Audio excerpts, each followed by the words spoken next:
What is up, everybody? I am Renascence Mark, your modern Renaissance content creator, your friendly neighborhood content creator, and we are back. I know it's been a while. It has been a while since I've done a perception episode, and if you guys forgot, or if y'all forgot what a perception episode is, or what my perception series is, it's a kind of a interview, conversation, creator spotlight, kind of all in one, where I either interview or have a conversation or kind of both, with a good friend of mine on a topic, or a creator, or both. So with that being said, who I have here, ooh, hit the mic, my bad. Who I have here is not only my brother, a great friend of mine, a co-founder of Renascence Media as well, and a great musician, funny as hell comedian, great all around dude, and even more. But we're definitely gonna get into all of that. A man of many hats, my boy KnoWell. Was Hey, I don't know. what's up? You want me to blip that out? Like real Nah, name? nah, it's all Okay. good. Yeah. Nah, it's I all just good, man. realized that. I was like, Nah, but it's all good, bro. but yeah, because I usually do like both names, but Yeah. oh man, but yes, introduce yourself to the people, giving them definitely a heads up on who you are and what you do, you know? Yeah, no doubt. So as Mark said before, my name is Andrew Rivera. I go by KnoWell. I am one of the four founders of Renascence Media. On top of that, I am also one of the artists under Renascence Media. Fact. Um, Kind of like a Nick Fury role, kind of like the guy in the shadows. Like I'm like on a verse or two here or a song or two here, and you're like, yo, where's he come from? But I'm here. I'm just just doing some things, but I'm here. That's a I fact. thank you very much for having me on, Mark. Man, I think you for having me, and not only that, but short notice, I was like, you know what, I really want to do a perception episode, Hmm. and I hit you up today, and you was like, I'm fucking with it, and I was like, man. Oh yeah. So okay, so I know this is your first time being on. With Hmm. that, just to kind of give you a rundown, we do some creative questions, we do some personal questions, Yeah, definitely. and things about that nature. So to start, I usually like starting.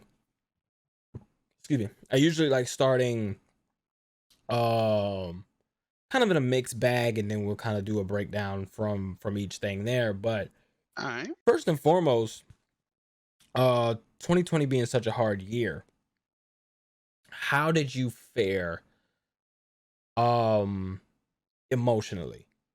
Uh, I would say it's definitely a mixed bag. Um, you know, um, Humans just as creatures of amicability and socialization.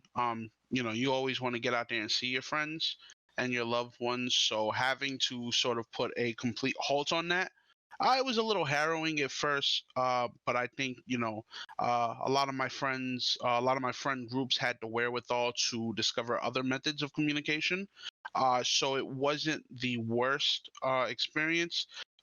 Also, the people that I have seen, they've been very good at keeping on top of preventing, preventative measures when it comes to COVID-19. So that's also a big benefit. When you have people who are taking the mandate seriously, who are taking this seriously, and you're able to share in that with them, it makes everything feel good.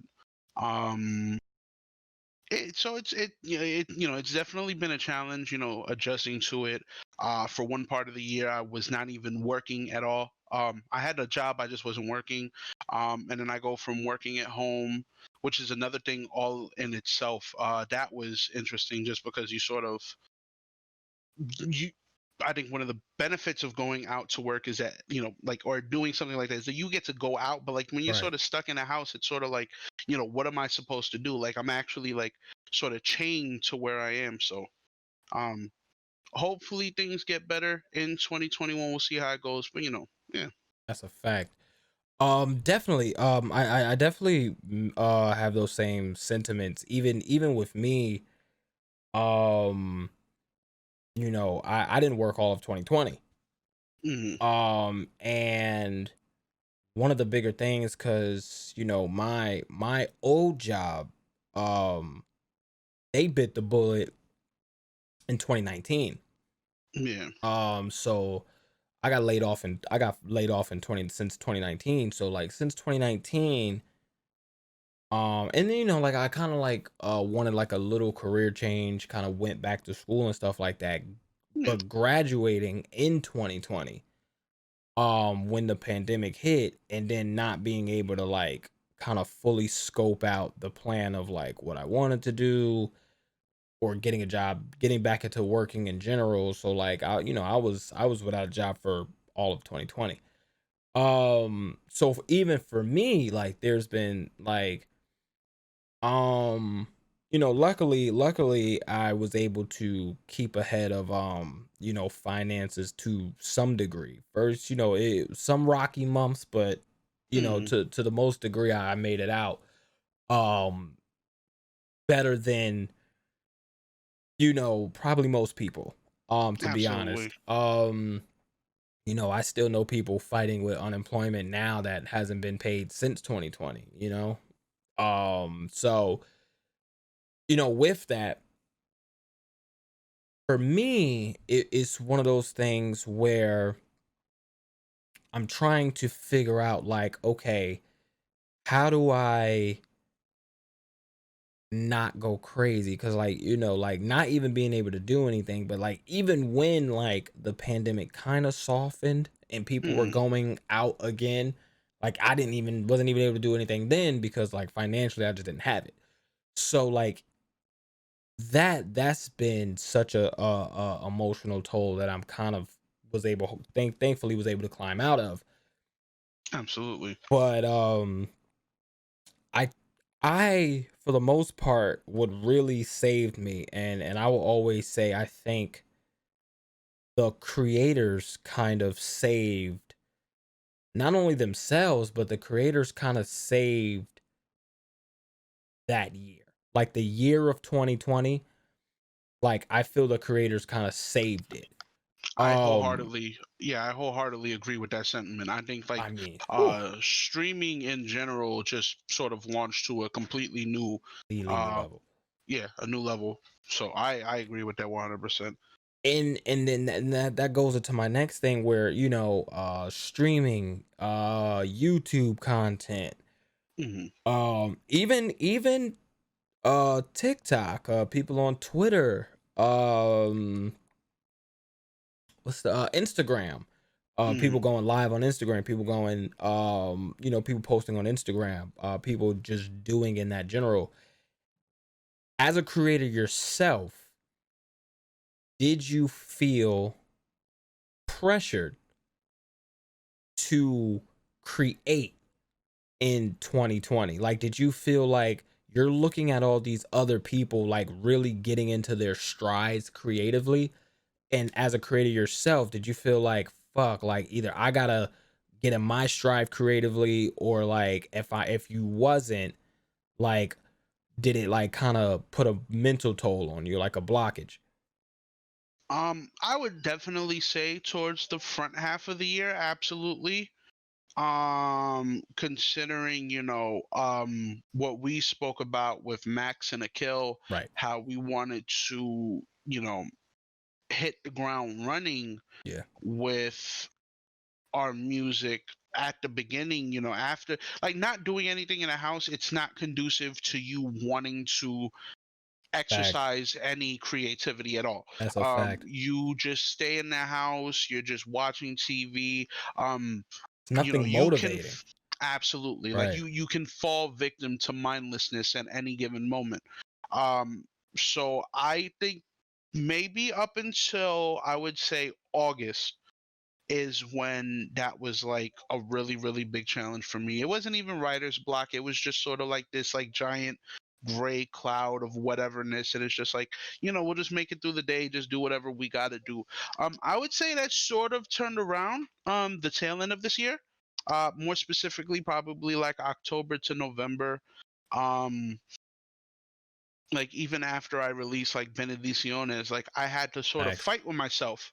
I had to fight with myself to get that song out, which I don't want to do. I always want everything to be like a natural process. I always want to enjoy what I'm doing, even if like the music itself is not something that's like meant to be like in a feel good mood. You always want to put yourself in a position where you can create, and you can create in a way that doesn't feel burdensome to you. Um, so I think, the later half of the year, I definitely feel like I'm starting to hit my stride now. Um, it feels like a brand new. I feel like a brand new person, honestly. My birthday just passed. Happy birthday as So well. yeah, thank you, I Of course, of appreciate that. course. I think just with sort of everything that happened in 2020 in tow, and now having a little bit more of a clear direction as to what I want to do regarding projects and what I want to do regarding further content creation, I do feel like now I'm ready to start 2021 on the right foot, and I feel like I can uh, get my goals completed for the year. That's a fact. And you definitely brought up, and first and foremost, that's definitely, of course, glad to hear it. And I'm super happy about that, and I'm super proud of you for that as well. Thank you. And you definitely brought up good points. We're definitely going to Hmm. get to the Renaissance side of things definitely a little bit later. Just sticking on like you personally for a little bit more. No doubt. Going through such a going through such an unmotivating time. Hmm. How was it like, cuz I know, I guess to even phrase this question better, I even know like for me, there was times where like, not that I felt like I was just putting things out to put it out, but Hmm. there was a bit where it was like, okay, I really really have to get my shit together, because there was a moment in 2020 where like I'm not even going to lie, like at some point financially, like I was at the point where like if I missed like one payment, like they would have took my car.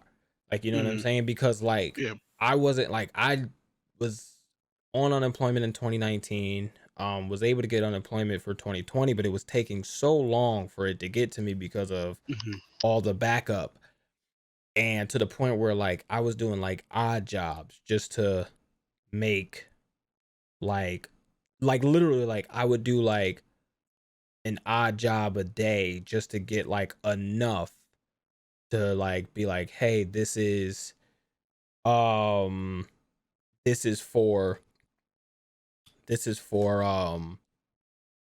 my car insurance, and this is for my car, and this is for my phone bill, and this is for internet and things like that. Hmm. Especially, even as a streamer, like you start like, even for me, I start to realize like, oh, okay, like I have to stream, so I really need to like continue to pay for good internet, but like I just don't have it. And it was like a catch 22, because even Yeah. some streaming was like paying bills a bit. You know what I'm saying? So it was like, of course I Mhm. couldn't stop because that was some type of income for me. Um, Sorry, No, it's all good, man. I just want to double check something. All right. Okay. With that, um, my thing is like, at some point I realized, hey, I never want to go through this again. Oh Like, yeah, you know what I'm saying? Like, I feel you. there was a point where like, and I'm pretty sure everybody feels like that. But there was a point where I was like, I gotta get like I gotta get this shit now. Hmm. Like I have to get this now because at some point, if this ever happens again, I never want to be in the position where like I'm not sleeping because I don't know. Like I'm not sleeping on Thursday because I don't know by Friday if I'm gonna be able to pay this bill or not. Absolutely. Like I don't know if I'm gonna wake up on Friday and see like money in my bank account or not. You know what I mean? Yeah. So with that, like, and I know you said you was able to get back into working, but Hmm. did you feel any percentage of that? Like, did you feel any semblance of like even with you saying like you kind of realigned and realized what your creative goals are and your creative projects are, like now are you more in line aligned with doing it to make sure like stability is safe, or are you like still kind of in the mindset of like I'm just doing it because maybe it's a hobby, I may not want to take this as serious as like a career, but like what are your thoughts on that? That's definitely something that I'm still dabbling in, or I'm still trying to get figured out. I think the music is something that I love doing, and it's something that I want to do, Right. regardless of the financial gain from it or whatever outcome there is. Just because I think any art, like if you create any art, you want to do it just so you can stamp your place in the world. I think the content creation thing for me is going to be a dip of my toes in the water, Hmm. sort of seeing, what I want to do. I always had the idea that I would like to do entertainment in some form. I wasn't primarily certain of what the medium or what kind of entertainment it was going to be, but I at least wanted to make a vow to myself that I wanted to try to entertain myself. If it ends up being something that I can probably like put my hat on being my career, then that's something that I would enjoy doing. But if it ends up being something where if I feel as though it's just something that I wanted to do just for the sake of doing it, I'm not really gonna feel shameful towards myself in any way, because I think if you're gonna take a risk doing something, you have to be fine with all the possible outcomes and then sort of learning from there. That's So a fact. that's primarily the point where I'm at right now, with everything. That's a fact. That's a fact. I definitely agree with that. Especially even, I know even with me, I'm definitely I had to relook at what I wanted in a career or Hmm. entertainment. Um even to the point like granted all possibilities are available. Hmm. And I even thought of like, okay, it made me sit down and was like, let me get like not realistic, but let me actually figure out where I want to go. Like what type of on the spectrum of like what I want to do in the future, where do I want to, you know, I cuz I realized I don't want to go to extremities. Absolutely. Like of course I don't want to be a starving artist, Hmm. but I don't want to be a superstar. Yeah. So I realized I'm somewhere on the spectrum of like, you know what? Like I'm I kind of want to have like that 9 to 5 and then be able to like relax a little bit and then log on to streaming and have a good following with that and upload a YouTube video and have a good following with that.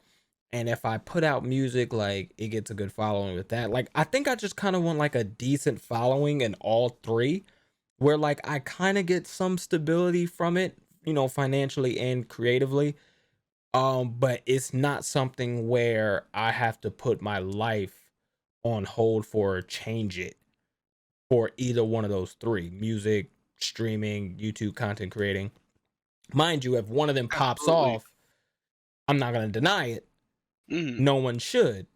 But I think there's a certain fight. Like there's a time like if if you're in the boxing ring, it's like, do you want to go all 12 rounds?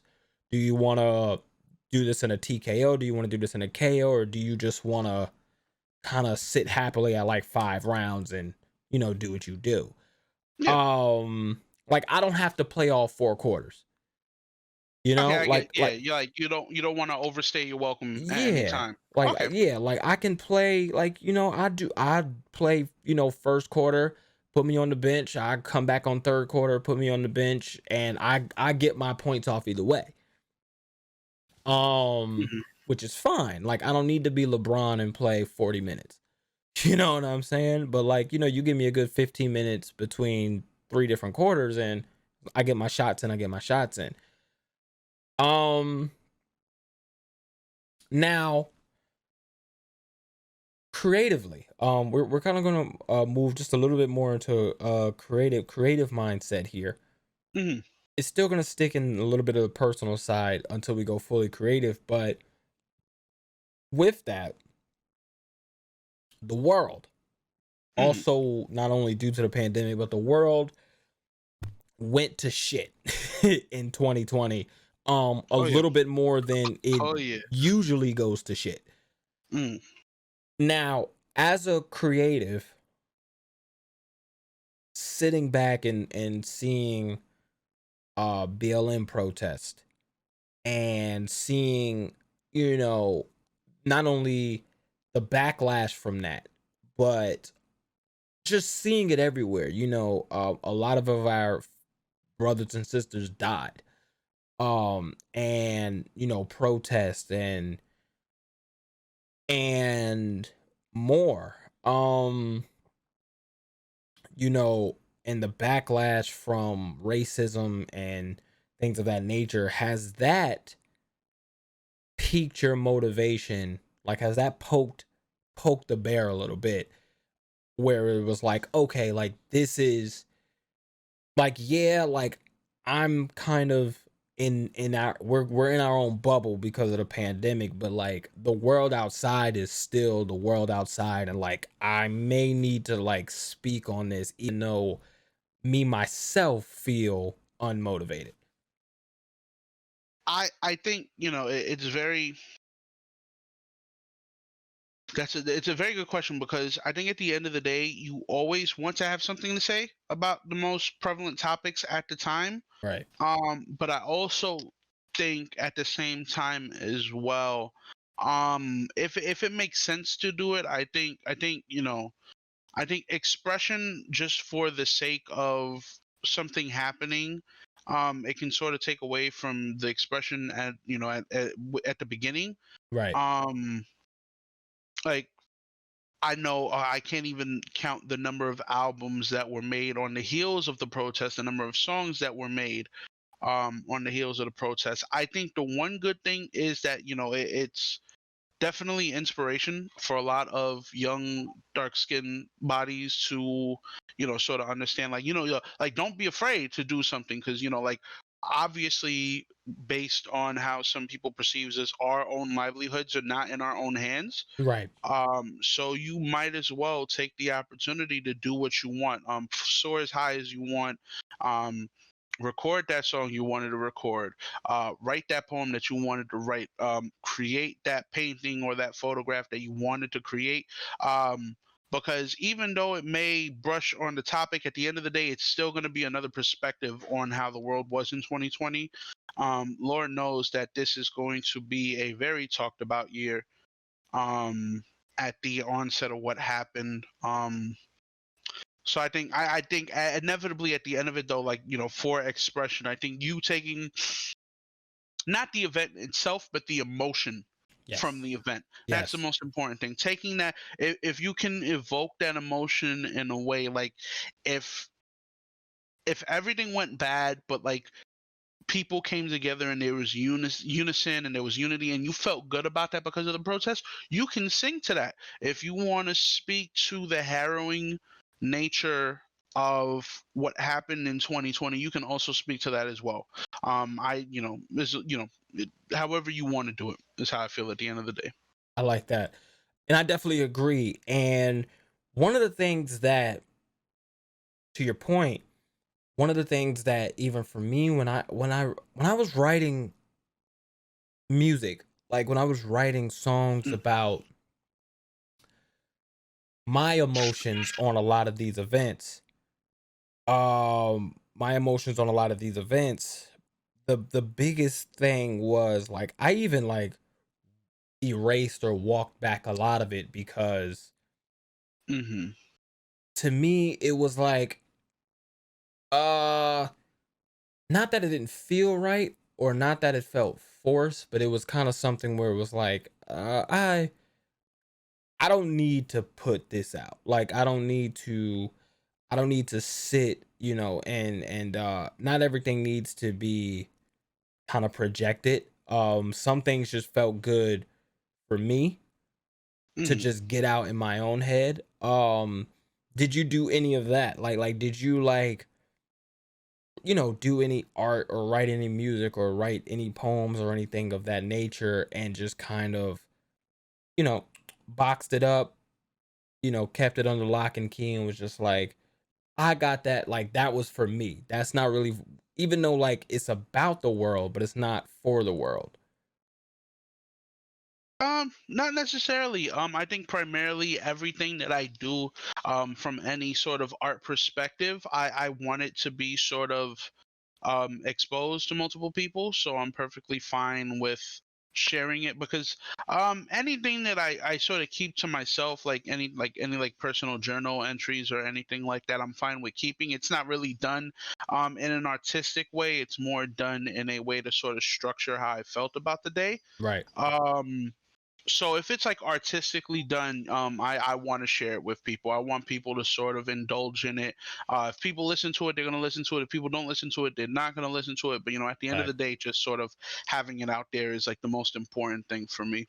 That's a fact. That's a fact. And that's one of the things that like I definitely commend a lot of people on it, including you. Because I get in my own head a lot. I get in my own head a lot with doing that. But um creatively, looking at how 2020 was, and did you look did you look for any certain voices to kind of speak up? I wouldn't say voices to speak up, but there were two specific people that I sort of went back and listened to. First of the two was Gil Scott Heron. The fact. This was these were things that he almost eerily prophesized sort of happening back in his times. It's just really good. He just has he just had his thumb on the pulse of the issues with America, and the fact that you're able to listen to that in the time that it was made and it's sort of translating it to now definitely speaks out about what's going on. There was another voice that I really not so much listened to, but I think one thing that I definitely got back to listening to was like strangely enough, like the UK jungle scene. Mm, Just because I don't know how to I don't know how to explain it. The way that it sort of reflected everything for me was a lot of the times it's very brash, it's very chaotic, yeah. but then it's also like it's like cool as shit. And then I was just like, 2020 really fucking sucked. Like it sucked hard, Yeah. but at the end of the day, there was still some good things to happen. You know, and also, the fact that we made it over to 2021 as well, you're sort of like not necessarily over the hill just yet. We're sort of like we just got our footing on the hill and we're making our way up now. So we just have to see, how everything goes. I do feel as though Gil Scott Heron, number one. Like I was just listening to him, and then I know there was some excerpts from James Baldwin that I was reading up on. My friend was sharing me some stuff, and it was just that was the biggest thing. Just being able to go back and forth with people about certain excerpts or certain things that sort of really paint a picture of the time before the time even it came. Right. It just felt so eerie, but it also it was like an exhalation. Like you took a deep breath and then you exhaled and then we're like, oh shit, okay, we can finally put everything in scope. That's a beautiful point. And to that, Hmm. I definitely listened to a lot of Jill Scott. Hold on. I'm sorry. Um, And I listened to a lot of voices in the past, and I'm not gonna lie, it kind of, in a way, it kind of scared me Hmm. to the point where it kind of scared me because I was thinking like we're in a loop. Like this is all a loop. Like Hmm. the fact that I can, go back and listen to something from the 1960s or the 1970s or the 1980s that eerily talks about the same thing that's going on in 2020. It feels like you're stuck in this never-ending loop of like how can I be just, I don't know, like how can I be excited for a certain future if I know that 5, 10, 15 years is just going to come back around. And we're going to have to be dealing with the same thing, same time, all over again. Like music now will also be portrayed in 2030 and 2040 and Yep. in Just a 2050. flat circle. Just a flat Exactly. circle. And that even scared me. Like it was something beautiful in that fear, but it was fearful. Hmm. Like I felt like it was scary, but I also felt prepared. Where it was like I have it's kind of like being like the avatar. And it's like, you know what I'm saying? And it's like if I'm Avatar, like if I'm Aang in 2020 and like I can just like and here comes, Jill Scott Heron as Avatar Roshi being like, "Hey, I dealt with this. This is Hmm. how you deal with this." You know what I'm saying? Yeah. And like that was cool, but it was also like, "Oh, you dealt with this too. Fuck." Like did you think of like that type of perspective?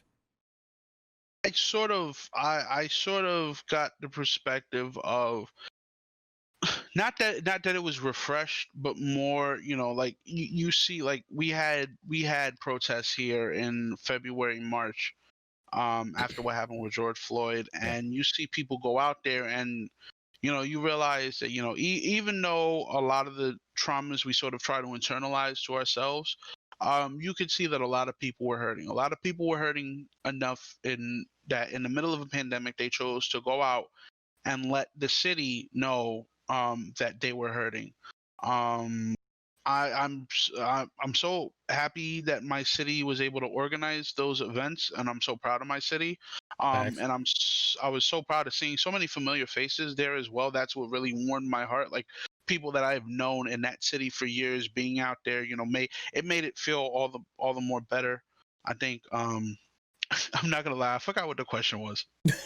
I'm not gonna lie. I just sort of got caught up in a moment there, and I Yeah, forgot what no, the question you was. you were definitely answering the question. It was like because you answered the question right off the bat where you said it felt refreshed. And to reiterate, I was saying, do you Mhm. feel like knowing that this is on a loop or knowing that history has been in repeat, do you feel like fearful of that this is something that we can just never escape? Um, Not fearful that we can't escape it. I think I feel a little bit more saddened because the easiest way for this to get changed is with education.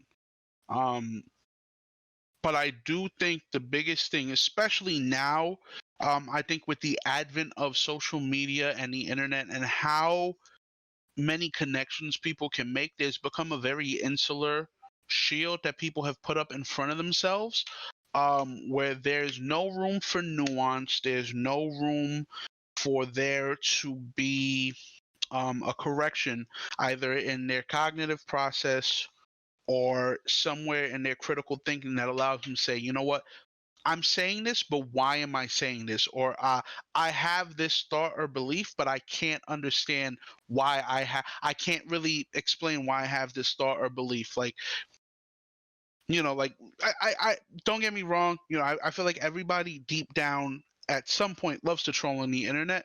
But it gets to a certain point where it doesn't become just trolling, it becomes sort of pathetic. Yeah. Because if Yeah. all you can do is like stoke like a reactionary and inflammatory flame, but there's nothing substantial behind it, like you're only gonna get so, like, you can only go so far anywhere in world with that kind of attitude where it's like, hey, I'm just gonna say this just to rile something up, or I'm just gonna say this just because, like, there's some people who firmly, as soon as they get on the internet, they don't know what the fuck they're saying. I've seen that.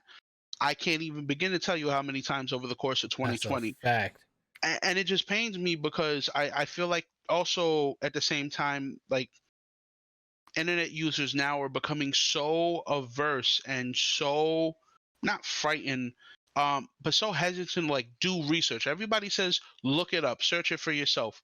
But when people search it for themselves and they provide you with the evidence, all of a sudden it's just a shutdown, and you're just like, oh, that's fake news. Like, how are you supposed, how are we supposed to get people want to learn when people don't want to disseminate information that they receive from people who are, they're just trying to explain to you what's going on. We're just trying to explain a plight and a struggle, Right. just like these people explain why they're getting oppressed because they can't go to a fucking golden corral without their mask on, right? Like it's on an, oh my god, it's on an such more of a grandiose scale what we're trying to Facts. explain, but people just don't want to listen because that means that people have to understand that there's a privilege and there's like a comfort that comes with what they're doing and what they're saying, and some people just don't want to rattle that. So I feel like there's going to be something in the future that sort of not doesn't jar everybody awake, but there's definitely going to be some shit where people are like, oh well, fuck, well, this is more serious than I thought it was,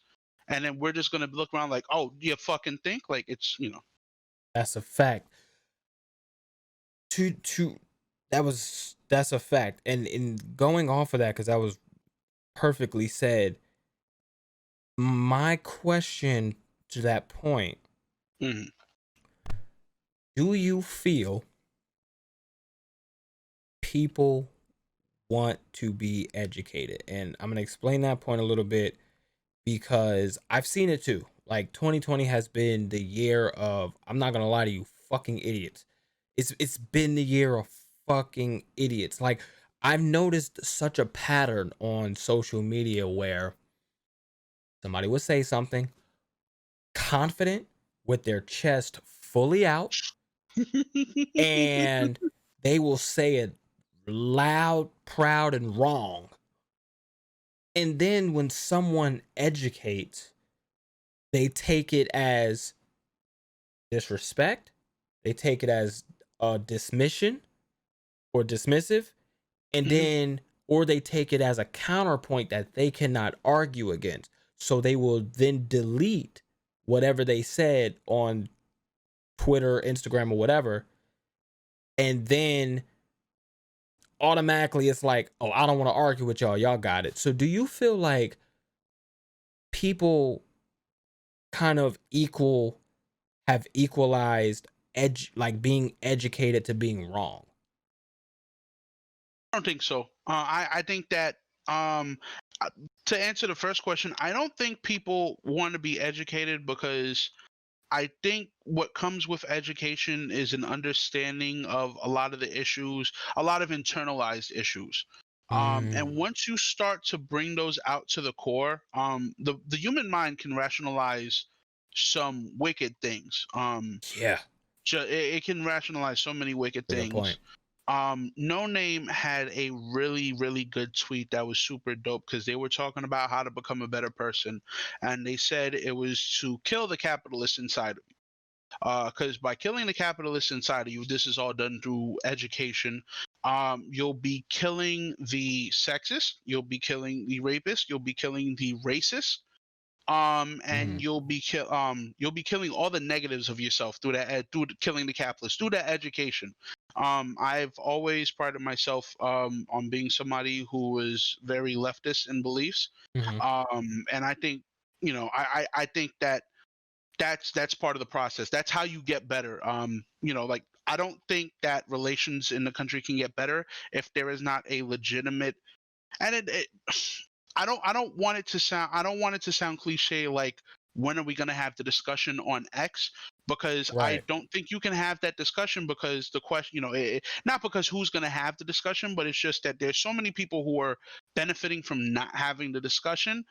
I think it's just, if somebody wants to learn something, especially in an age where in your hand sits a device that literally can search up whatever you want it to within mere seconds, it's inexcusable that people don't want to find out better information. I think it's very Right. dishonest that people will just go online and confirm a mistruth or a horrible misconception that they have, and allow that to still fester in their mind, instead of being like, yo, why do I think this is such a thing? Like, it's like that stupid meme that I keep seeing, that like 13% and 50%. I don't know if you've seen that. Yeah. Like like people will parrot that meme and they will make so many jokes about the shit. But then at the end of the day, when you break down, when you do the research on what it actually stands for, and this is part of education, you find out that that came from a crime table statistic where it was only 50% of arrests, not Right. indictments, not indictments. So they weren't booked for the crime, they weren't charged for the crime. It was just that they were cuffed up. That's where it comes from. And there's a whole lot of shit that people don't want to understand, like the disparity, like class disparity, the socioeconomic relation between your class status and committing a crime, and the likelihood of committing a crime. There's so many things that you can go into. Um, and the fact that and I think that's another thing, you have to sort of reframe all of that. If somebody's spouting this statistic, you also have to think about, well, what's the reason for that? It's not just, oh, the chart goes up like this because of these 2 points. No, there's no correlation and causation. I just think that it's a very big task to want to educate yourself and learn. If there are people who are willing to teach other people, I give them all the respect in the world. That's why I respect educators of the country. But I'm somebody who's too impatient for that. You have a That's a smartphone in your fact. hand, you have access to the internet, just look it up your goddamn self. That's really what it comes down to at the end of the day. That's a fact. I feel the same way. I mean, even I mean, we have grown, we have known each other for years at this point, and we have grown. And one of my biggest things was, when I was under the Insight moniker, Hmm. I was always trying to educate. And then I kind of felt like you. I was like, I'm not. Why am I sitting here trying to think of clever ways to educate people?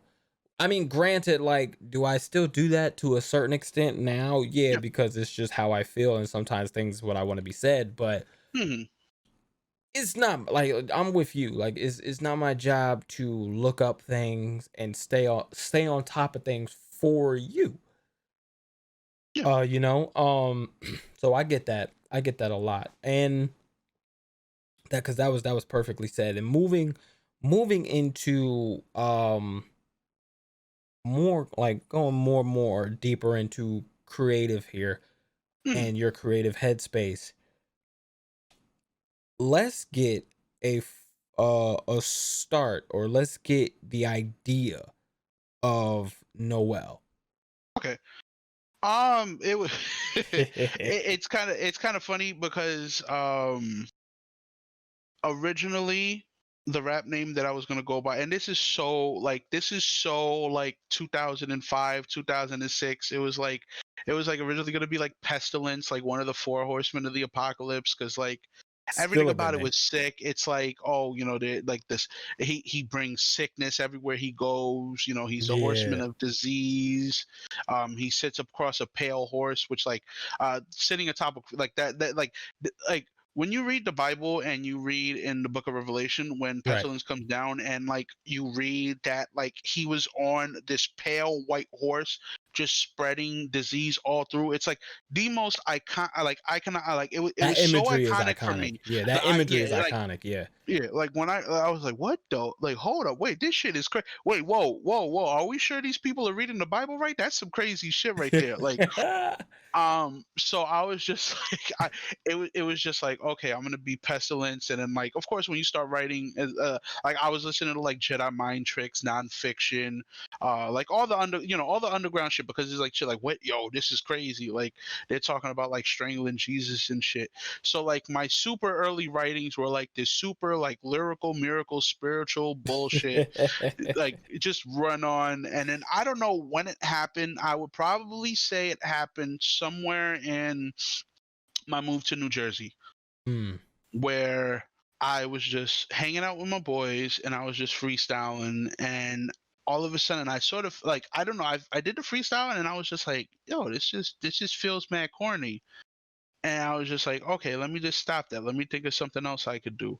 So then I was just like, and this is where I get the name Noel from. I was just looking at my middle name. I was like, yo, if Drake can do it, I could do this shit. And also, A Noel fact. sounds pretty, like, that just sounds sick. Yeah. So my current Very true. spelling of it is it was, the next thing that I did was, it was supposed to be Knowledge Well Done. That was going to be the full name that I That's was going to dope. go by. Knowledge Yeah. Well Done. I was on like some 5%er shit when I was like 18 years old or something.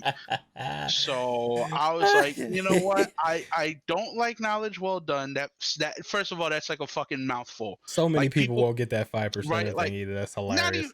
not even that. It's just like people Okay. can't even watch like 6-second clips on you. Like, A people fact.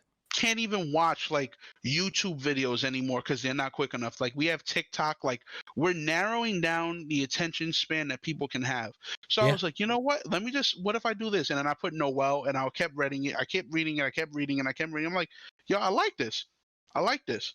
Cause like it's still there. That's why I capitalize the K and that's why I sometimes capitalize the W. But like, Hell yeah. it's just my middle name. And like, if you piece it together from what was said in the intro, you have my full government. I hope you don't do anything horrible with this if you're watching this video. But yeah, Nah, so that that's where the name, we'll lock that down. comes from now.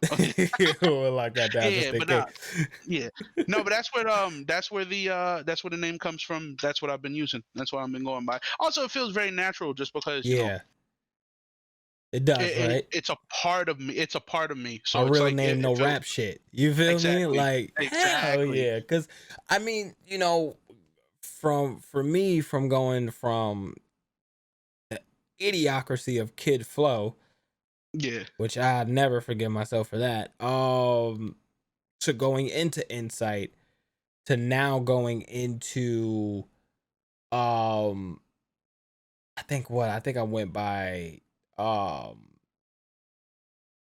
don't know. I don't know what I did after Insight, but I've landed on just Mark Simmons, just MARQ yeah, Simmons. And that just felt the best. It really did. Like, that just felt entirely the best way to get like my points across. It just felt the most encapsulating to any any different perspectives that I may have had in anything, if I'm feeling silly, if I'm feeling funny, if I'm feeling sad, angry, depressed, happy, whatever the case may be, it yeah. doesn't have to be under a moniker that I feel like I have to live up against or live up to. So with that, Hmm. so of course, we've been in Renaissance for a long time. Oh Long yeah, time. 20, maybe I want to say either 2015 or 2017, maybe 2015 to be honest. yeah. When was the? Because it was the. I think it was after the performance we had at that open mic in Linden. Correct. I Yes. don't even. I just remember your brother saying that he traded Black and Milds for something, and I was just like, "That's the hardest shit I have ever heard in my fucking life." Yeah. I was like, Yep. I remember that. "Yo, I remember what that. was it?" Well, it was like no, it was like Pokemon cards for Black. It was something. Yeah. I was just like, Yep. "Bruh, what is going on Yeah. here?" That was so My brother fire. my brother traded it was yep, it was a Pokemon card collection for Black and Milds and for two of those Black and Milds to be gutless. Incredible. In fucking incredible. Uh incredible. Shout out to my brother. Um we've been in Renaissance for a long time, and I mean we known each other before that, of course. And when I came up with Renaissance, I know you were definitely, it's the four founders, so the original three is the first three people I ever contacted. You, Hmm. Akil, Dude. Yeah. Um, one of the big things I want to ask is, and we're gonna definitely, and we're kind of going in more into like the Renaissance segment here. Okay. Um, let's go through the timelines, right? In any at any in any points, right? From 2015 to now of 2021, Mhm. do you feel, we lost people, we've gained people, we lost people. Do you feel that like we started too rambunctious? I don't think when you're starting something, there's such a thing as too ambitious Right, or too rambunctious. I think you always want to try to hit the ground running, right, with anything, creative wise, just because you want to see. I think the biggest thing is sort of throwing things at the wall and seeing what sticks. I think that's the biggest thing. Because eventually what's going to happen is things don't may not pan out the way that we wanted them to, facts. but after a while we'll get a uniform, we got a uniform idea of what we wanted the creative to be, Yeah, and we wanted to keep to that. I think that's the biggest thing. I think that's the most important thing, especially now in 2021. I think that's where our collective is at as far yeah, as a group. It's that now we have a center, like you see Max and you see Doob and Bravo killing it with Near Mint News. the Shouts out to fact. them. Shout out to Neiman News. A kill drop. Don't know why, and I was just like, that was like the most incredible It was song that I heard. sick. Everybody, Shout out to a kill. everybody may, yeah, shouts out to a kill. Like everybody dropped songs last year, even though they weren't full time releases. I think Right. we're slowly and surely, um, I think our identity was trying to be formed the last 2 years, and I think we have our identity, Yeah. and I think that's the thing we're gonna move on now, Yeah. to get everything started. I think that's the most important thing at the end of this all. I agree with that. I agree with that a lot. Sometimes in my thinking, I go very back and forth with things. I'm like, damn, was losing, like for instance, was losing Ray and Tone such a big Hmm. hit? Or are we like, or and then like I go back and forth, I'll be like, damn, kind of. And then I'd be like, sometimes I'll be like, not really. Like I'm kind of back and forth with it. Um, I think now more so, definitely to go into what you said. I'm now very not content, but I'm happy and I'm proud with what we have now, as in me, you, Akil, Do, Bravo, even Shogun AJ or AJ. Hmm. Um, Shouts out to AJ as shout out well, to AJ as well. the Shogun. The the six of us are a lot more uniform. We're a lot more of a well oiled machine. Hmm. And I say machine very loosely, not that like we're cranking out projects, but like we're kind of all now, like the six of us are kind of all just more aligned with like who we are Hmm. and what Renaissance is. And Yeah. as a collective and as a platform. Do you feel like, do you feel that there should be an expansion soon? it it depends. Yeah, I think on it, it just, I think now it just, if it makes sense. that's a fact. That's a If it fact. makes, if there's somebody that you have in mind that you want to talk about after Perception or anything, feel free to let me know. Of If course. it makes sense, if it makes sense, if they're down with it, I don't see any I reason why don't. not. So Uh, I don't have nobody in mind. Yeah, no, I feel you. Yeah, but like no, that's the whole thing. You sort of get the idea of you get the ideation of things that you want to get done.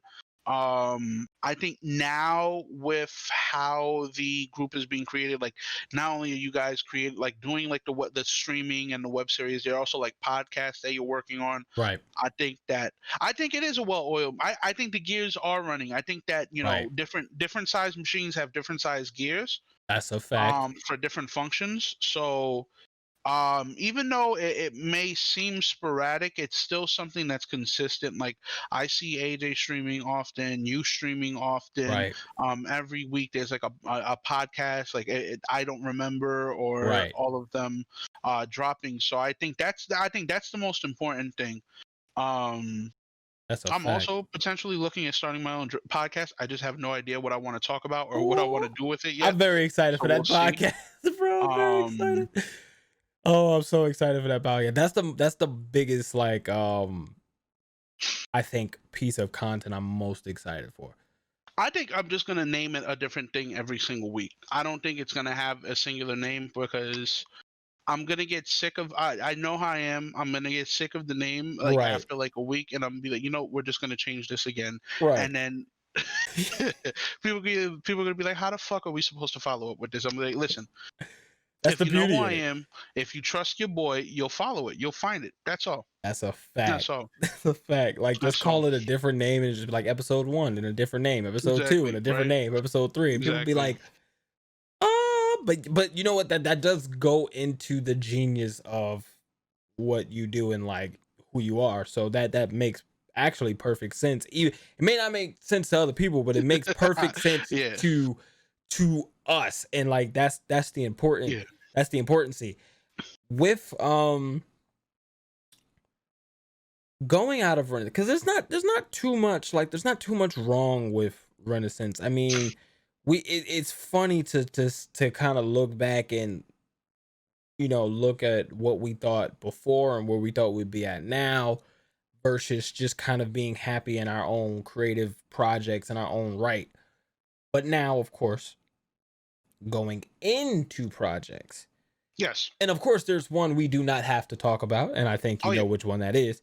That goes without saying. Of Yeah. course. But as far as KnoWell, Yes.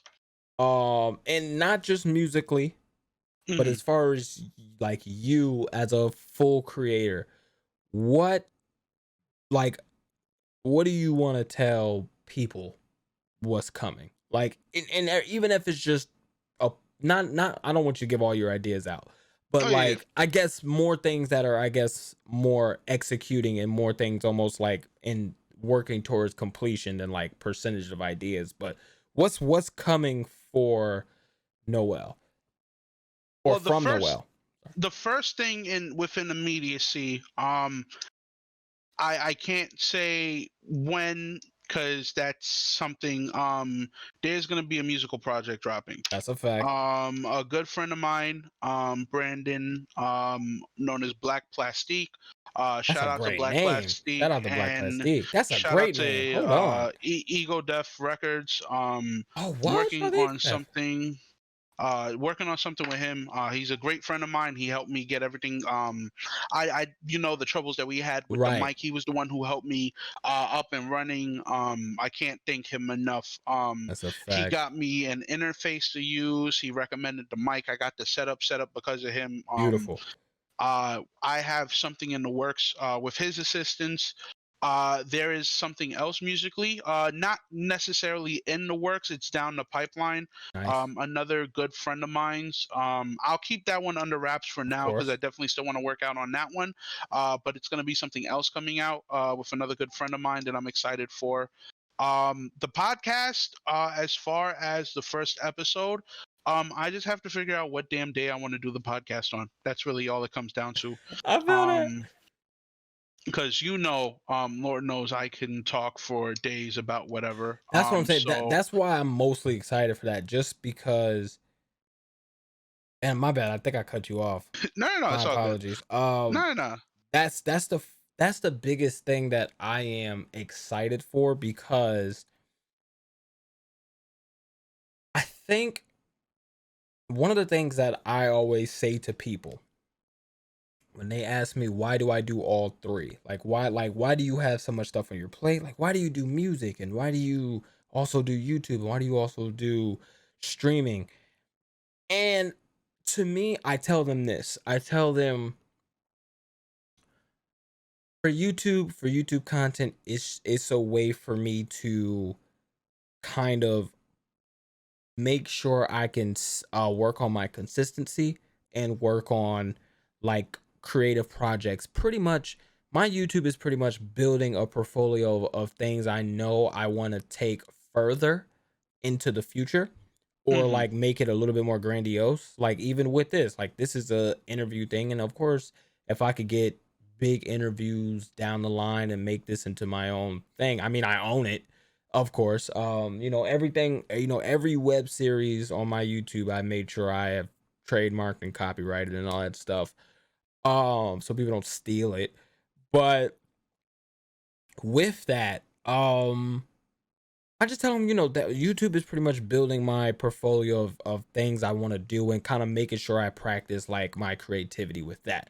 Yeah, But and with that's fair, and that's right, fine. right. But with music and streaming, that's where the flips are, because with music, I tell them this, the fucked up part about music is when you write a song, you're pretty much signing, you're pretty much digging your own time capsule. Because and the way I Very good say that is assessment. right. Very And good assessment. exactly. And the way I say that is because if I go through a breakup right now and I write a song about that breakup, like my emotions about that breakup, right? Whether it was good or bad emotions, whatever the case may be, Hmm. um and let's say people love that song and people want me to perform it and things like that. That's a time capsule Absolutely. for me. Every Yep. time I perform that song, I have to dig up those emotions or it won't feel genuine. Mm, that's very true. Right. So with that, when I talk to them about music, I'm like, that's a capsule. Like anything I write is really pretty much just a capsule on that thing. Anything that we write, like anything you write, anything Akil writes, anything Dude writes, anything Mhm. a musician writes is a capsule of that moment. They have to relive that moment. If you write a song about getting shot, every time you perform that song or listen to that song, you're going back in time. Mhm. That is so mentally jarring, and it's also so mentally fucked up. Like, if you don't get a break from that, Yeah. it could fuck you up. And streaming is my break, where it's just me and my personality. Because people may not like me, but if they like my music because they like the emotions, like if like I said, if I write a song about a breakup and somebody may hate my fucking guts or not even know who the fuck I am, and but they can listen to that song about this breakup and feel connected to it, cool. But that doesn't mean they have to support me. You hear what I'm saying? Yeah, I get you. Yeah. But at least with streaming, and of course, people have characters and personalities when they stream and stuff like that. Some people do, but like at least with streaming, your personality is kind of just you and your personality and an audience. That's kind of where I get my that's kind of my juxtapose there. Do you feel making that podcast will be that for you? It's tough to say because I'm still trying to discuss. I think I do have somebody in mind to have on the podcast. Mhm. And we were gonna do a couple of different things. I think for me, of course, knowing the kind of person that I am, it's definitely gonna range a multitude of topics. It's not going to stay in one specific lane. I think the one thing that I will say in that regard is when it comes to podcasting, I'm just excited to do it just because I not so much for the opinionated portion of it, But just because it's a very good way, like it's just conversation. It's just conversation. At the end of the Right. day, like any good podcast is a conversation, That's a fact. and it can be built on with something else. So it doesn't have to be something like I know a lot of the times a lot of the things are formulaic, but one of my favorite podcasts right now is an NBA podcast called the Overstated Podcast. Shout out to them. Um, yeah, shouts out to Overstated. They are really good. It's these three guys from this group. It's like a splinter group of like another NBA group, and they created their own podcast. Nice. And these guys are just like, it feels like like they have a topic in mind, but they don't make it feel like they're on topic. Like they'll have a conversation, it'll lead back into it, but then the conversation goes from there. And then at the end of the day, it feels good because it feels like you were in a room with them and they were just shooting the shit, and it just that's what I want the podcast to sort of emulate. Like you're in a room with me or my guest, if I have the other person on there, Right. and it's just a conversation. If you just for somebody to listen to it, be like, oh, that's crazy that he said that. I never really thought about it like that. I feel like there's a lot of I feel like it's always good to have more perspective on options. Yes. Just because you never know, and it's not for those. This is not for those. Oh, let me be a devil's advocate, motherfuckers. This is more just for Yeah. those. Oh, you know what? I never really did think about it like that, because you just want there to be a breath of fresh air. That actually might be the name of the first episode, the first podcast episode, right there. So there we go. There you The go. breath of fresh, I the like the that. the to be titled / breath of fresh air podcast episode 1, I like that. and it I will work fucks with from there. that. I fucks with that. And I think my last couple of things is to talk more about, to kind of go back just into you before we end here. Mm, Your I'm gonna go just a little bit into your music mentality here. mm. Give me give me a good 5 inspirations, and give me the way you have such a vast musical history, because I consider you a very big musical historian, even with like, even if it doesn't mean like because I know, like, I will come to you if I need to know anything about especially underground music, like, for the most Oh yeah, part, like, it's especially like if I want to know anything about fucking LP, anything about, people in that lane, even, Jedi mind tricks and oh yeah. etc. You know give me those two. Give me your inspirations, and give me the reason why you feel having such a vast musical knowledge in certain niches. Like, why is that important to you? Well, to answer the question about the inspirations, I think, as far as the inspirations, I think now as I've gotten older, the people that I've listened to, I think the biggest musical influence for me now is like the biggest ones. I think everybody strives to be Nas in some way when it comes to storytelling, Right. telling compelling tales. Another person who I've two more artists who I've more recently than ever have just been finding like a lot of inspiration in, Fonte of Little Brother. That's a fact. I think when I listen to Fonte rap, the one thing about Fonte, his use of words is so beautiful because it's so southern, and I don't mean that in the way that like the verbiage. I just think like the one thing about all the people that I met from the South is there's just this honesty. Right. There's just this honesty and this realness, and Fonte just he conveys it. The verse that he did on "All for You" on the Minstrel Show, still to this day stands as probably one of my all-time favorite verses, That's a fact. just because it's so powerful. And it's not him, he's not jumping through loops to impress you with wordplay.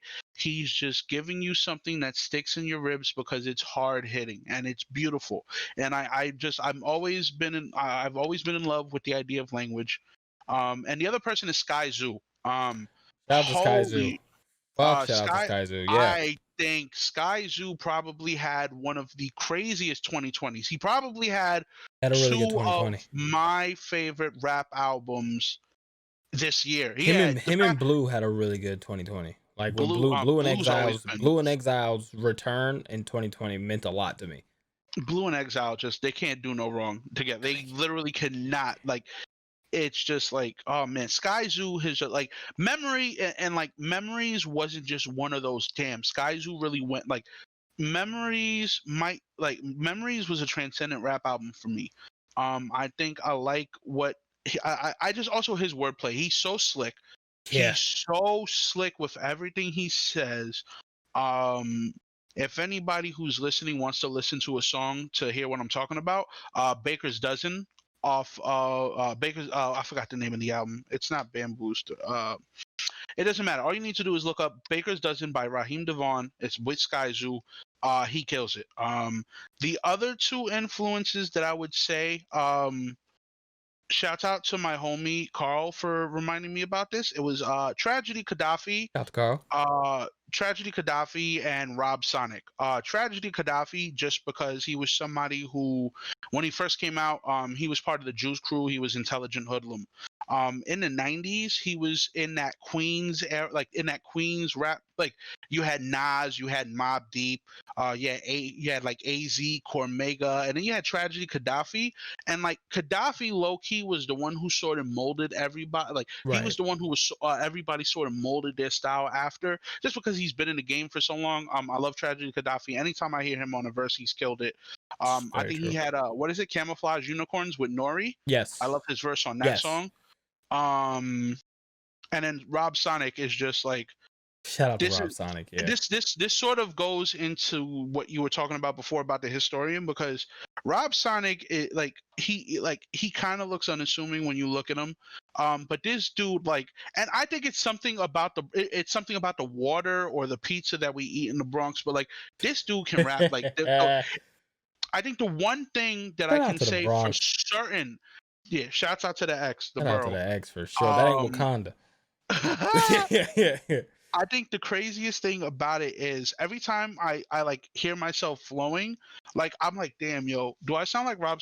Not like sound exactly like him, but like his cadence and his rhythm, like he's on like everything he did on Sabotage Gigante or Delicatessen, like Rock the Convoy, like like the way he flows in between his words, him and Camp Low, like there are very few people who can use the musicality of lyrics Right. to their advantage. I think Rob Sonic is one of those people. Every time he says something, it's just, I got a chance to see him live at Warsaw in Brooklyn a couple of years ago with Aesop Rock, when Bestiary came out, by My Hail Mary favorite man Mallon. in the world.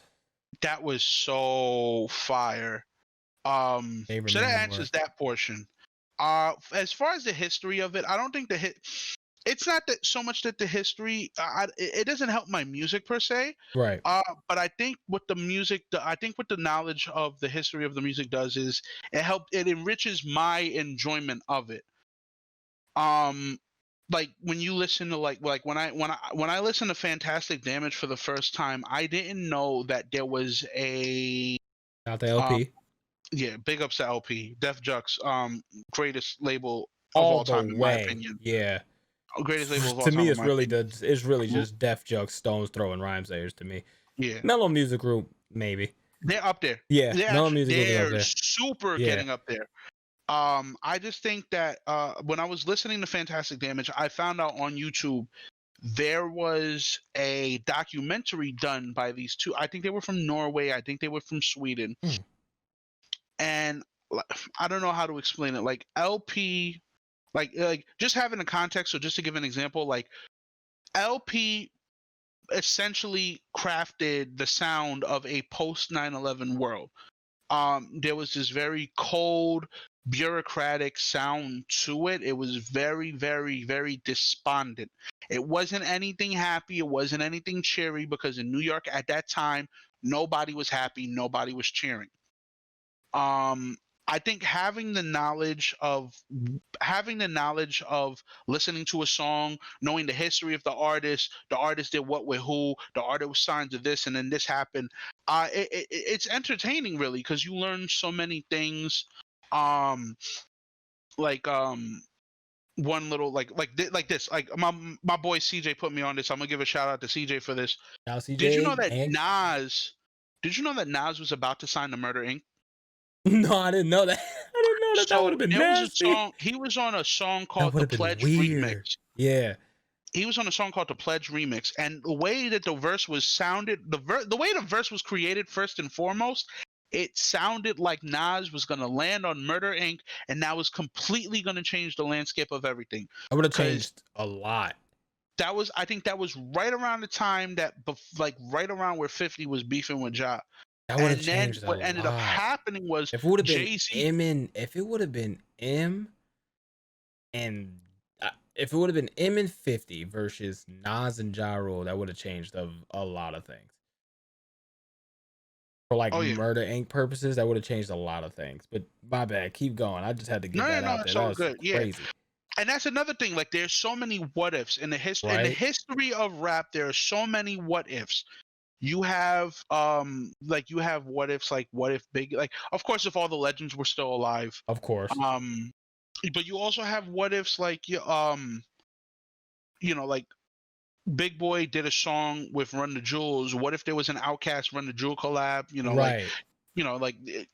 Unfortunately, the music world leaves a lot to imagination just because things don't always pan out. Like Prince supposedly was supposed to be on Kendrick Lamar's To Pimp a Butterfly Right. album, but they couldn't get studio timing arranged. There's just a lot of stuff that you just like, damn, you imagine if that would have happened. Like, imagine if Right. that would have. That's so crazy. And it's just like sort of, and also just I'm just somebody who, like, I love retaining information, no matter how pointless it may be. Just because it's very good, like conversationally. And also, I'm just the kind of guy that, like, if I see something that intrigues me, as you can see, I have God knows how many Gundams. Like, you see the unfinished Yeah. kits over there. You see the one kid standing over there. I have like 7 on this little thing over here. Like, I'm just a guy who, like, if something intrigues me, I'm gonna collect it. I may not get through it all, but it still intrigues me, and that's the most important part about it, honestly. That's perfect. And to honestly bounce into this, not really my second question, but I want to kind of do a part two on that, based on some of your points. I going back, you said you feel like it doesn't help you too much musically. Where I working and collabing with you, I want to respectfully disagree a little bit because when we talk about doing songs, or even when I hear you talking about songs and things like that, like since you have such a vast knowledge and like you can go into different worlds of music, a lot Hmm. of times you'll be like, yo, Mark, like I got this song I want to work on. It's kind of like, I'm just gonna throw out two here. It's kind of like if Odyssey was on Fantastic Damage. You know what I'm saying? And I'd be like, Yeah. okay, I'm on it. Got it. Like, okay, I understand that. So like Okay, I get what you. Yeah. you get what I'm saying? Cause like you could be like, remember the beat on Fantastic Damage and at like track 3 at like a minute 43 seconds, like where he does that transition and it goes into this, and you remember that part on like the minstrel, like, you know what I'm saying? And I'd be like, okay, and you'd be like, I kind of want to do a combination of both. So like I can see how like being a I see what you're saying now. right, like I see I what you're can see saying how now. like being a Okay. historian is like, it benefits you so much where like it definitely gives you an edge over a lot of people. um Now watch me go back into our messages about the project and start kicking myself that I said that. Right? Like, watch that happen right immediately after this. um now that's now it's funny you mentioned the Gundams because my second question, Yes. the mind of Noel, and the mind of Andrew as one, Hmm. I realize that you do not separate. And what I mean by that, like, you are one of the people that, in the best way possible, I consider you a fellow nerd, a fellow geek. Like, we Hmm. can talk about Gundams to the lore of Mortal Kombat to Marvel to DC to anime to Mhm. fucking Sky Zoo Yeah. in one conversation. Oh yeah. How do you feel that benefits you as a creator?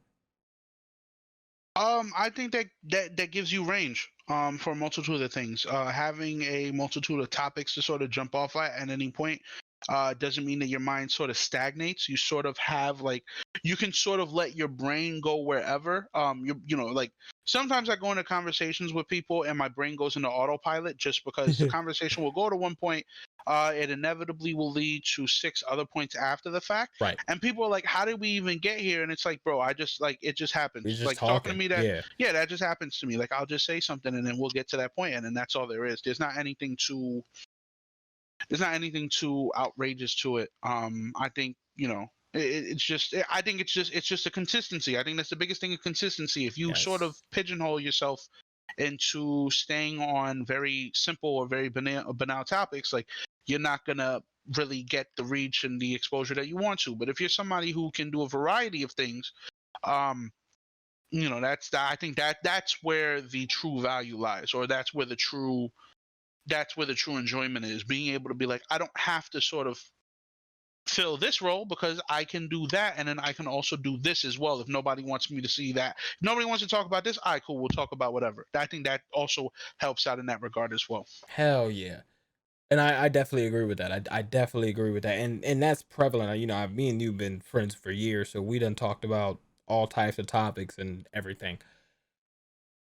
Last two questions. Um, Before we do like the ending. With You are probably one of the more entertaining people on Instagram with your questionnaires. Oh yeah. And when you let people ask you questions and things like that, how does like that type of comedic like mindset, like how does that play into wanting to like entertain? Oh, I think the connection with people, That's a the fact. connection with people. I think just the connection with people. It doesn't matter if I'm doing it for thousands a day or if it's just a few people. Like the fact that people are taking their time out to ask a question, and are seeking insight. That I'm very appreciative of that because they don't have to. There's a whole bunch of times where tw- like like almost a whole day will go by and I only get one question. I'm not mad at that. It's just Right. because it's like, oh, somebody reached out, and then you get to create something. You get to create an answer for them that's like, yo, wait a minute, oh, hold on, wait, I wasn't expecting that. Right. um i think um I think also just because I'm somebody who I love hearing the sound of my own voice, and I also Hell love yeah. when people hear the sound of my own. I love when people also hear the sound of my own voice, even if it's Right. to their chagrin. I enjoy that It's a a lot. fact.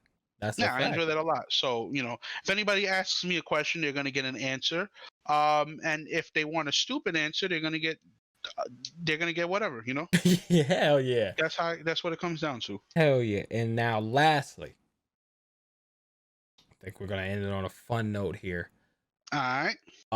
Um Let these niggas know about the Knicks, man. Okay, so let me tell y'all something. All Let right. these niggas know about Let the me tell Knicks, y'all man. something, Cause right? they playing with us. There are 9 teams in the NBA playoffs, and the New York Knicks are one of those teams in the NBA playoff picture right now. They doubted us, bro. I think that people, on a serious note, I feel like people are severely underestimating the talent that Tom Thibodeau has to work with. It's a fact. Julius Randle is playing like a man possessed. This is the type Yes. of Shout out to Randall. he is playing like a my player. Like he's putting up damn near a triple double every fucking time he goes Word. on the court. RJ Okay, Barrett, my like park YouTuber. He's bucketing. exactly. Like I feel like people are so disingenuous. I feel like people are so disingenuous with their critiques on the Knicks because we've been such a joke of a franchise. Yeah. But I think the two things that turns any franchise around, it's having a front office that is willing to not willing to make moves, but a front office that is willing to take its time to develop a winning strategy, and then a coach who cares. Tom Thibodeau is a coach who cares. That's a Tom fact. Thibodeau will get the best out of every single player on that roster. That's why the roster has responded so positively to the change. And I'm in all the Knicks groups on Facebooks. I see all these fucking naysayers. It's like, bro, half of our team isn't even 25 years old yet. That's a Like, fact. why are you piling this negativity on them? And I Right. get it. It's New York. It's not an easy place to play. You have the media looking down on you with an One of the meanest all-seeing places on eye. earth. But at the end of the day, if this Knicks team creeps into the playoffs as a 7th or an 8th seed, I'm ecstatic. We've made the playoffs. That gives you such a great place to start off. If the Knicks are a top 5 seed, get ready because we about to go to the motherfucking finals. That's a At that point, fact. bro, at that point, like you're not it's not gonna stop. I promise you, if the New York Knicks win a championship in the next 5 Let me years, tell you something. we're gonna go from like the fans who deserve the most to the fans who deserve the least, because we Yep. will not shut the fuck We up. would not shut the fuck up. I I have won't yet shut to up. shut the fuck up every single year, and we have not made the playoffs since 2013. So what does that say if all of a sudden we make the playoff? It's a wrap. It's a wrap. It's a It's a wrap, wrap. I'm telling you right bro. The Knicks. now. Listen, let me tell you something. Go If ahead. you are a fan of a sports team that currently wears orange and blue, regardless of the sport, you are in a pretty good mood if it's from New York. Let me tell you That's something. a fact. I'm telling you right now, two things. I was talking to my mom, but my whole family is Knicks fans. I was talking to my mom, and she was like, if the Knicks win, even if we go to the playoffs, but if we find a way to make it to the finals, that is such a 2020 way. That's such a way for the Knicks getting so close into the finals and even possibly winning is such is a way that only the Knicks can end 2020. Yeah, like the And it's Knicks, like beautiful. And it's go like fucking the beautiful. fact that the Knicks were going into this season with a team that, and it's not even the fact that they play, they compete. Like Yes. nobody knew if this team was going to compete. This team won what, like 17 games last year, or they won like 20 something games. Like no, like they got better. They put in the time. They put in the effort.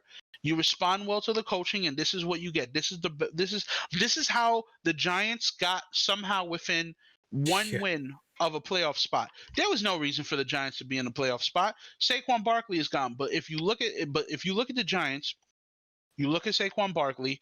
Barkley's gonna come back and be like, "Yo, this team is a bunch of dogs. I'm back. We about to play for real." If That's a Saquon Barkley's fact. there, probably they win 3 more games. They're 9-7, and they probably win the division. So That's I a am fact. nothing. Every sports team in the New York metropolis area, that includes the Buffalo Bills. I want the Bills to go to the Super Bowl. The Bills are the only team that you should support for the Super Bowl if you're in the tri-state area. That's a God fact. damn it. That's a This team has been suffering. fact. They went four Super Bowls. Four. What was it? 89, 90, 91, and 92. And Yep. they fucking lost all of them. All of four. Four straight Super Bowls, bro. Four straight Super Bowls. People talk about LeBron losing 6 NBA finals, but he has not lost 4 NBA finals in a row. That is painful. Oh my god. Oh, that is so true. Buffalo is one of the 5 most dangerous cities in New York, in the entire country, and you shouldn't be surprised because I would want to kill somebody if my team Lost force. lost 4 straight Super Bowls as well. What the fuck? Oh my god, that's perfect. That's perfect. And I think that's the best way to end it. I will of course put your socials in the description. Shout out to Renascence Media. Thank you for coming out. Nah, Thank you thank you for for, having me once of again. course. And I do want to ask you for one more thing after I do my wrap up. But What's up? What's up?